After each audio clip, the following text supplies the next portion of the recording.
Appliance Factory and Mattress Kingdom, 5-star rated, over 5,000 reviews, guaranteed we beat Home Depot and Lowe's. The nation's largest discount appliance dealer, over 24 stores in 3 states. Visit us at appliancefactory.com. Hey guys, it's Dante. Welcome back to the YouTube channel. Today we're going to go over why I dislike working on wall ovens.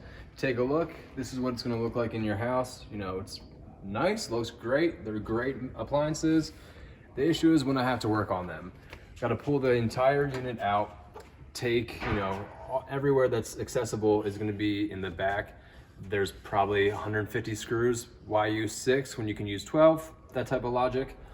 So in order for me to, like I said, to work on it, I have to pull this entire thing out, take off my top panel, my back panel, just to even diagnose it, get to it, and replace parts.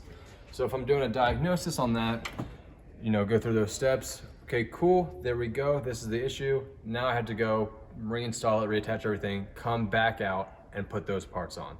When it's in a home, it's just more complicated to work on, a little bit more difficult. There's just different issues that can go wrong with them, and it's just a lot harder to get to work on. That's why I just like working on wall ovens, guys. Don't forget to like and subscribe to the YouTube channel. Come back next week for some more information.